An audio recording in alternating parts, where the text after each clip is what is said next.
آج ہے تو کل نہیں ہے، یہ موت یہ زندگی سب کچھ عارضی ہے، یہاں کچھ بھی ہمیشہ نہیں ہے۔ ان نعمتوں کے لیے ایمان کا کیا سودا کرنا، جس ایمان کی وجہ سے اللہ تبارک و تعالیٰ کل کو ایسی نعمتیں دے گا جس کے بارے میں اللہ تبارک و تعالیٰ اللہ کے رسول نے خود ہی کہہ دیا۔ جب معراج سے لوٹے تو الفاظ جواب دے گئے، اس کی حکایت بیان کرنے میں، جنت کی نعمتوں کو بیان کرنے میں الفاظ جواب دے گئے۔ یہاں کہہ دیا اللہ کے رسول نے مالا عین رات ولا اذن سمعت ولا خطر علی قلب بشر، ایمان کے بدلے میں جو نعمتیں تیار کی گئی اللہ کے رسول نے کہا آنکھوں نے دیکھی نہ ہوں گی، کانوں نے سنی نہ ہوں گی، کسی کے دل و دماغ میں گزرا بھی نہ ہوگا کہ ایسی ایسی نعمتیں ہو سکتی ہیں۔ ایسی نعمتیں اللہ تبارک و تعالیٰ نے تیار کر رکھی ہیں، جنت نعمتی، جنت ہمیشگی والی، جنت کی نعمتیں ہمیشگی والی، جنت کے اندر جو زندگی ہے وہ ہمیشگی والی، اللہ تبارک و تعالیٰ کی رضا، اللہ تبارک و تعالیٰ کی خوشی اور اللہ تبارک و تعالیٰ کی ساری نعمتیں سب ہمیشگی والی ہیں۔ آدمی فکر کرے تو ان نعمتوں کی کرے جو زائل نہ ہوں گی، جو ختم نہ ہوں گی، جو عارضی نہیں ہے۔ ان عارضی دنیا کے لیے، عارضی شہرت کے لیے، چند دنوں کے پیسوں کے لیے، چند سکوں کے لیے اپنی ایمان جیسی قیمتی دولت اگر انسان بیچ دیتا ہے یا اس میں ملاوٹ کرتا ہے یا اس کا سودا کر لیتا ہے تو یہ سب سے بڑا خسارہ ہے، سب سے بڑا خسارہ ہے۔ والعصر ان الانسان لفی خسر، سار قسم زمانے کی سارے انسان گھاٹے میں ہیں، الا الذین آمنوا، بس وہی لوگ گھاٹے سے بچ گئے جو ایمان والے ہیں۔ اس میں بات ہی ختم کر دی اللہ تبارک و تعالیٰ نے، بس ایمان والے گھاٹے سے بچے ہیں، باقی سارے لوگ جو ایمان والے نہیں ہیں وہ سب گھاٹے میں ہیں، یہاں بھی گھاٹا وہاں بھی گھاٹا۔ تو ایمان بہت اہم چیز ہے۔ ہمارا جسم اللہ کے تابع ہے تو ہمارا دل بھی اللہ کے تابع ہو، دل ہمارا بات ظاہر و باطن سب اللہ تبارک و تعالیٰ کی مرضی کے مطابق ہو جائے، انشاءاللہ یہ چھوٹی بڑی مصیبت ہے، بڑی کوئی مصیبت ہے ہی نہیں، سب چھوٹی نظر آئے گی۔ اس لیے ایمان کو بچانا، ایمان کو مضبوط بنانا، اللہ تبارک و تعالیٰ اور اللہ کے رسول صلی اللہ علیہ وسلم کی کہی ہوئی باتوں کو دل سے ماننا، یہ ایمان کا تقاضا ہے۔ چھوٹی موٹی چیزوں کو دیکھ کے ہم گھبرا جاتے ہیں، جنگوں میں سامنے اپنے سے زیادہ لشکر کی تعداد، اپنے سے زیادہ لڑاکے، اپنے سے زیادہ اسلحے والے، اپنے سے زیادہ تجربے کار فوجیوں کو دیکھ کر کے مسلمان یہ کہہ اٹھتے تھے اس وقت اللہ کے زمانے میں۔ ایمان ان کی اس کیفیت کے بارے میں قرآن میں ہے کہ جب یہ دیکھتے تھے تو ایمان اور بڑھ جاتا تھا۔ الٹا ہے، ہماری گھبراہٹ ہوتی ہے دشمنوں کو دیکھ کر کے، تعداد زیادہ ہے، یہ ان کے پاس اسلحے زیادہ ہیں، یہ لڑاکے ہیں، تجربے کار ہیں، ہماری تعداد کم ہے، ہم کمزور ہیں، حساب سے کمزور ہیں، پیس دیں گے۔ ایسا نہیں ہے، صحابہ کرام جیسے دیکھتے تھے فوراً ان کے ایمان میں اضافہ ہو جاتا تھا کہ یہ دیکھو، یہ تو اللہ تعالیٰ نے وعدہ کیا تھا کہ تم حق پہ رہو گے، سچ پہ رہو گے تو تمہیں ستایا جائے گا، تمہیں پریشان کیا جائے گا اور تمہیں راہ راست سے ہٹانے کی کوشش کی جائے گی، یہاں تک کہ تمہیں کھینچ کر جنگوں تک لایا جائے گا۔ یہ تو بہت سچ ثابت ہوئی۔ یہ تو جو سامنے لشکر ہے، جس سے سامنا ہے، جس سے مقابلہ کرنا ہے، یہ تو وعدہ تھا، یہ تو اللہ تبارک و تعالیٰ کا وعدہ تھا، یہ تو پیشن گوئی تھی نبی کی۔ یہ چیزیں دیکھ کر کے ان کے ایمان میں اور اضافہ ہو جاتا تھا۔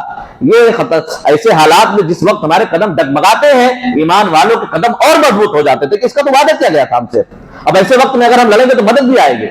تو انسان ایمان کو بچا کے رکھے، یہی خلاصہ ہے پوری زندگی کا ہمارے، اور پوری اس دنیا میں آنے کا مقصد ہی ہے کہ ایمان کو اگر بچا کے رکھے تو اللہ تبارک و تعالیٰ نے جس چیز کے لیے ہمیں بھیجا ہے اس مقصد میں ہم کامیاب رہیں گے۔ ایمان کا سودا نہ ہو، ایمان میں ملاوٹ نہ ہو۔ اللہ تبارک و تعالیٰ سے یہی دعا ہے کہ ہم تمام لوگ اپنے ایمان پہ قائم رکھیں اور اسلام کو بھی بچا کے رکھیں، آمین۔ بار الہ ہم میں سے جو بیمار ہیں تو انہیں شفا دے، جو بے اولاد ہیں انہیں صاحب اولاد بنا، جو کاروبار سے پریشان ہے بار الہ تو انہیں کاروبار میں برکت دے، جو کاروبار جن کا کچھ نہیں ہے اللہ تبارک و تعالیٰ انہیں کوئی راستہ نکال کے کاروبار شروع ہو، جو اولاد والے ہیں اپنی اولاد سے پریشان ہیں بار الہ تو ان کی اولاد کو ان کی آنکھوں کا ٹھنڈک بنا، ان کے بڑھاپے کا سہارا بنا، ماں باپ کے سکون کا ذریعہ بنا، ان کی بخشش کا ذریعہ بنا، آمین۔ بارک اللہ لنا ولکم فی القرآن العظیم ونفعنی وإیاکم بالآیات والذکر الحکیم، انہ تعالی جواد کریم ملک رؤوف رحیم۔